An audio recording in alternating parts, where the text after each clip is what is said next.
அன்பானவர்கள் அனைவருக்கும் இனிமையான மகிழ்வான வணக்கங்கள். இந்த உலகத்திலங்க போதும்ங்கிற வார்த்தை எத்தனை பேருக்கிட்ட இருக்குங்க? கிடையவே கிடையாதுங்க. நம்ம சொல்லுவோங்க, போதுண்டா வாழ்ந்தது, ஆண்டவன் கூப்பிட்டா போயிடலாம் அப்படின்னு. ஆனால் பகவான் கூப்பிட்டா நம்ம போவோமா? மாட்டவே மாட்டோம். ஏதாவது ஒரு பொருள் வாங்குவோம், போதும் இதுவே அப்படின்னு நினைப்போமா? மாட்டோம். பதவி படோபகாரம் மாட்டோம். இதெல்லாம் விட பெரிய விஷயம் என்ன தெரியுமா? வாய் வார்த்தை. ஏத்தாப்படி இருக்கிறவனை பற்றி எதையுமே யோசிக்கிறதில்ல. எவ்வளோ தூரத்துக்கு புண்பட முடியுமோ அவ்வளோ தூரத்துக்கு பேசுகிறது. வார்த்தையில் போதுங்கிற நிதானம் இருந்தால் தான் நம்ம சுற்றியில் இருக்கவங்க பூரா நம்மளை சந்தோஷமாக வச்சுப்பாங்க. வார்த்தையில் நிதானம் இல்லைன்னு வச்சுக்கிங்களேன், சந்தோஷத்தை தேடிக்கிட்டு தாங்க இருக்கணும் எப்பயுமே. போதும் சொல்லக்கூடிய ஒரே விஷயம் சாப்பாடு மட்டும்தாங்க.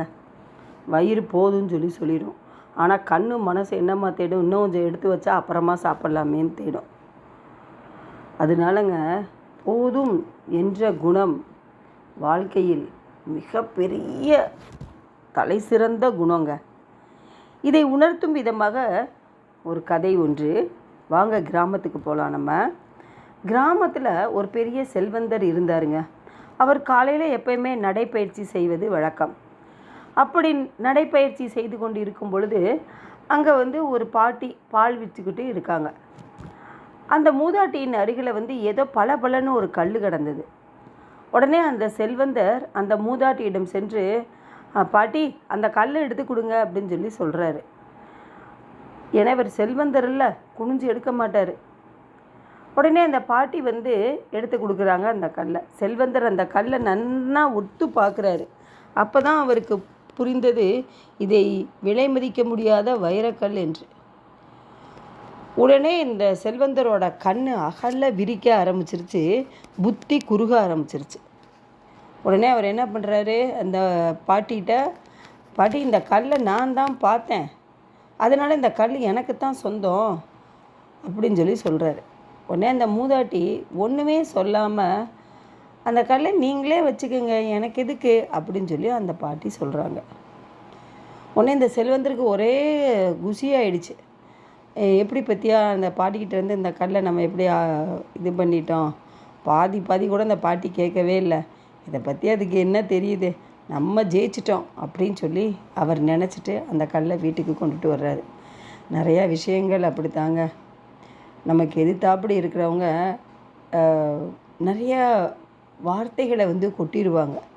கொட்டிட்டு நான் அவங்கள புண்படும்போது பேசிட்டேன், அது தெரிஞ்சே தான் செய்வாங்க.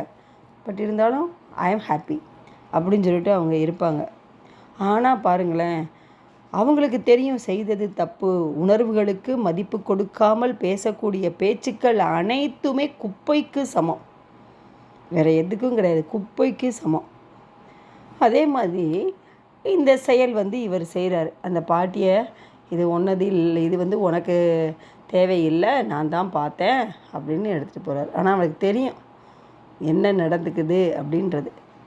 இரவு நேரத்தில் என்ன பண்ணுறாரு, அந்த கல்லை திருப்பி பார்க்குறாருங்க. பார்த்துட்டு அவருக்கு தூக்கமே வரல. ஏன் தூக்கம் வரலன்னா, நம்ம எவ்வளோ பெரிய செல்வந்தர், இது போல் எத்தனை கற்களை பார்த்துருப்போம். ஆனால் இந்த மூதாட்டி இது வைரக்கல்லுன்னு நான் சொல்லி கூட எனக்கு வேணாம், நீங்களே எடுத்துக்கோங்க அப்படின்னு சொல்லிடுச்சே அப்படின்னு மனசை போட்டு அவருக்கு பெணாத்துது. எவ்வளோ தான் நம்ம செஞ்சாலுங்க அப்படியே கம்பீரமாக நம்ம நிற்கலாம். ஆனால் நம்ம மனசுக்கு தெரியும் நம்ம என்னென்ன தப்பு பண்ணணும், ரைட்டு பண்ணணும் அப்படின்றது நமக்கு தெரியும். மறுநாள் விடிந்தது. அந்த செல்வந்தன் அந்த மூதாட்டியிடம் சென்று கேட்டான், ஏன் பாட்டி, அது விலை உயர்ந்த வைரக்கல் தெரிந்தும் நான் கேட்டேன்னா கொடுத்துட்டியே அப்படின்னு அவர் சொல்கிறாரு. அதுக்கு அந்த மூதாட்டி என்ன சொல்கிறான்னு கேளுங்களேன். ஐயா, வைரக்கல்லை விட உயர்ந்த பொருள் என்னிடம் இருக்கிறது, அதனால்தான் இந்த பொருளை நான் வேண்டாம்னு சொல்லிட்டேன் அப்படின்றுச்சு. உடனே செல்வந்தருக்கு மனசு எங்கெங்கேயோ போயிடுச்சு. வைரக்கல்லை விட உயர்ந்ததா, அதை இந்த பாட்டி வச்சுருக்கா அப்படின்னு.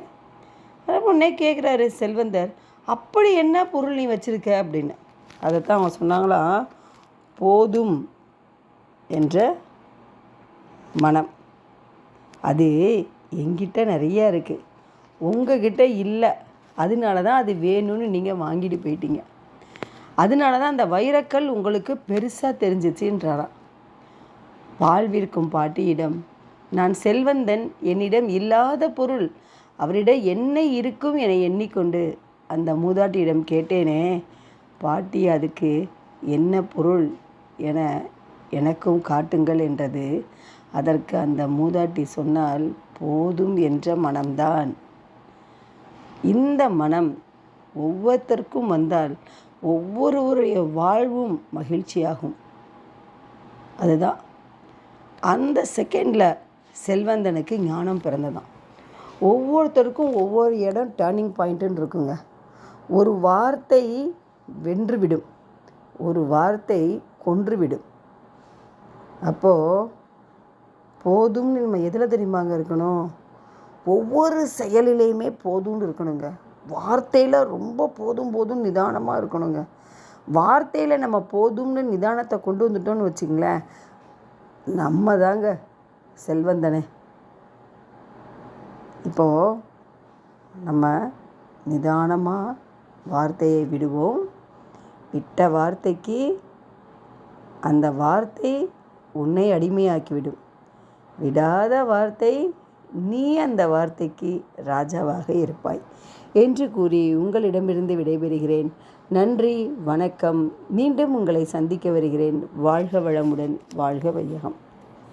இந்த வீடியோ உங்களுக்கு பிடிக்கும்னு நினைக்கிறேன். லைக் பண்ணுங்கள், ஷேர் பண்ணுங்கள் அண்ட் சப்ஸ்கிரைப் பண்ணுங்கள். தேங்க்யூ.